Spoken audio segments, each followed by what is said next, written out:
আসসালামু আলাইকুম, কেমন আছেন আপনারা সবাই? তো এটা হচ্ছে ঝটপট একটা ঘরোয়া একটা ভিডিও, এত সাজানো গোছানো না। আর এই রেসিপিটা হচ্ছে আমাদের বাংলাদেশের রেস্টুরেন্টে, লাইক চাইনিজ রেস্টুরেন্টগুলোতে যে আমরা ফ্রাইড রাইসটা খাই, সেই ফ্রাইড রাইসটা।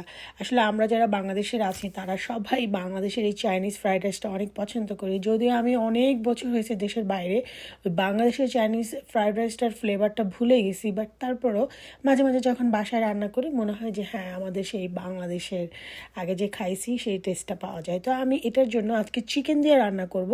সো এই কারণে আমি চিকেন থাইগুলোকে বাইট পিস করে কেটে নিছি। আমি পরিমাণ মতো লবণ দিছি, এখানে ধনিয়ার গুঁড়ো ব্যবহার করছি প্রায় 1.5 টেবিল চামচের মতো, 1.5 টেবিল চামচের মতো বিরিয়ানি মশলা ব্যবহার করছি, যেটা অল পারপাস একটা মশলা বা গরম মশলা।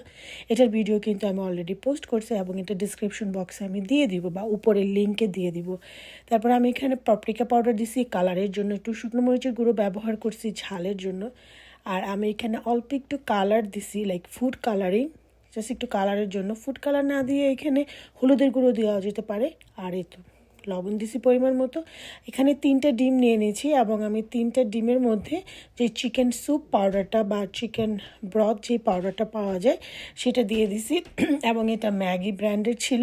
এবং এটাকে দিয়ে ডিমটাকে আমি স্ক্রাম্বল করে নিব, যেটা হচ্ছে ফ্রাইড রাইসের মেন একটা আকর্ষণ, এই এগ স্ক্রাম্বলটা। এটা আমরা অ্যাট দ্য এন্ড আমরা এটাকে উপরে ফ্রাইড রাইসের উপরে দিব। আর চিকেনটা এদিকে হচ্ছে মেরিনেট করে রেখে দিছি। চিকেনটা অ্যাকচুয়ালি বেশি লম্বা সময় ধরে মেরিনেট করে রাখলে চিকেনের টেস্টটা আরও ভালো হয়। আমি চিকেনটার মধ্যে একটু মশলা বেশি দিছি, কারণ হচ্ছে যেহেতু আমি রাইসের সাথে পুরো রাইসটার সাথে এখানে মিক্স করব, এই কারণে।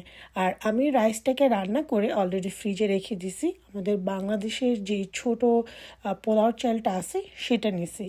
বাসমতি চাল দিলেও করা যেতে পারে, কারণ রেস্টুরেন্টে যারা ফ্রাইড রাইস করে ওরা সাধারণত বাসমতি বা পোলাও চাল দিয়েই করে। বাসার নর্মাল ভাতের চাল দিয়ে ফ্রাইড রাইস করলেও সেটা এক ধরনের মজা হয়, বাট রেস্টুরেন্টের মতো কিন্তু মজা হয় না। আমি এখানে একটু রেসিপির মধ্যে টুইস্ট লাগাইছি, সেটা হচ্ছে আমি এখানে বেকেন ব্যবহার করতেছি, চিকেন বেকেন, হালাল চিকেন বেকেন। এবং এটা একদম টোটালি অপশনাল, এটা মানে স্কিপ করতে পারেন। আমি জাস্ট বাসায় ছিল, আর আমার সবসময় রান্নার মধ্যে একটু টুইস্ট করতে আমার অনেক ভাল লাগে, নতুন নতুন ইনগ্রিডিয়েন্টস অ্যাড করতে আমার খুবই ভাল লাগে। তো আমি বেকেনগুলোকে ভেজে নিছি। যদি আমি বাংলাদেশি, অনেক বছর ধরে দেশের বাইরে থাকার কারণে বেকেনটা কিন্তু আগে আমি চিনতাম না। কানাডা আসার পরে তাও 4-5 বছর হয়েছে আমি এই বেকেন চিনছি। আগে খেতে পারতাম না, কারণ আগে হালাল ছিল না, বাট এখন সব কিছুই সব জায়গায় হালাল পাওয়া যায়।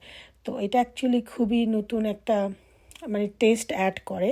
এটাকে আমি বাইট পিসেস করে লাইক একদম ছোটো ছোটো করে কেটে নিছি। লাইক এটা যখন ফ্রাইড রাইসটা খাবো তখন দাঁতে লাগবে, বাট কেউ বুঝতে পারবে না যে ক্রাঞ্চি এটা কী।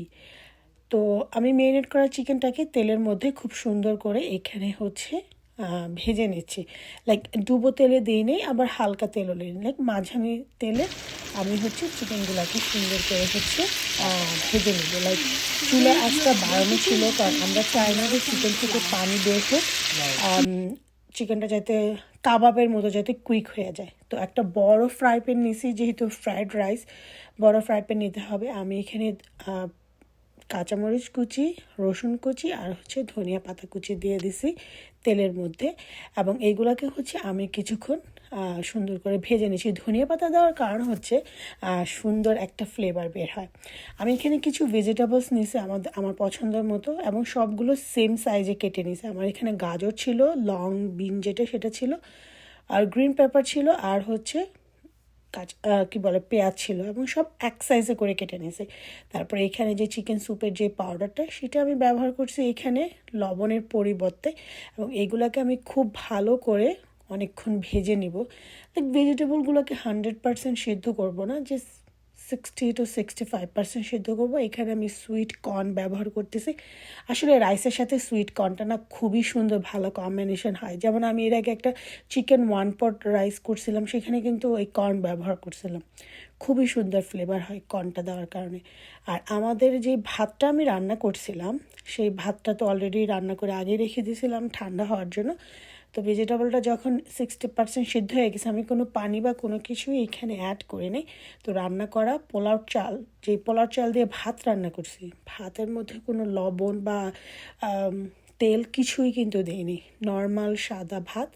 তো ঠান্ডা ভাতগুলোকে দিয়ে দিচ্ছি এবং এগুলাকে খুব ভালো করে, এবং এই অবস্থায় হচ্ছে চুলার আঁচটা একদম হাই থাকবে, নাহলে কিন্তু ভেজিটেবলস থেকে পানি ছেড়ে দেবে। হ্যাঁ, তখন আবার রাইসগুলো ঝরঝরা থাকবে না। তো আমি এখানে আমাদের ভেজে রাখা ডিমের যে স্ক্রাম্বল, সেটা আমি দিয়ে দিচ্ছি এবং আমি এটাকে আবার খুব ভালো করে মিশিয়ে নিচ্ছি। আসলে কি ওই সাজায় গুছায় ভিডিও করতে গেলে না অনেক সময় লাগে, যেহেতু আমরা সবাই নিজেদের ঘরের মতো, এর জন্য আমি যখন যেটা রান্না করি টুকটাক করে ভিডিও করি, জাস্ট নিজের শখ আপনাদের সাথে শেয়ার করে। আমি আশা করব যে আপনাদের আমার রেসিপি ভালো লাগে, বা তোমাদের যারা আমার ছোটো ছোটো আপুরা আছে তোমাদের আমার রেসিপি ভালো লাগে। তো আমি এইখানে হচ্ছে কিছু সয়া সস দিয়ে দিচ্ছি, লাইক 1 টেবিল স্পুনের মতো হবে। সাদা যে লাইট যে সয়া সসটা সেটা দিয়েছি, ডার্ক সয়া সস দিলে কালো হয়ে যাবে, এই জন্য আমি লাইটটা ব্যবহার করছি। আর চিকেনগুলো আমার ভাজা হয়ে গেছে, আমি জাস্ট তেল নিয়ে নিই, কারণ ফ্রাইড রাইস আবার বেশি তেল তেলে হয়ে গেলে ভালো লাগে না। তো এই কারণে হচ্ছে আমি তেল নিয়ে নিই, যে ভাজা চিকেনগুলোকে আমি উঠায় এখানে দিয়ে দিচ্ছি এবং এটাকে সুন্দর করে হচ্ছে আবার মিক্স করে নেব। সাথে হচ্ছে ধনিয়া পাতা দিয়ে দিচ্ছি একটু ফ্লেভারের জন্য, আর একটু হচ্ছে ব্ল্যাক পেপার দেব। দ্যাটস ইট, আমাদের সেই মজার বিখ্যাত বাংলাদেশের ফ্রাইড রাইস রেডি। এবং সবার শেষে আরেকটি জিনিস দেওয়া বাকি আছে, সেটা হচ্ছে আমাদের ভেজে রাখা যে বেকনটা, সেটা আমি দিব।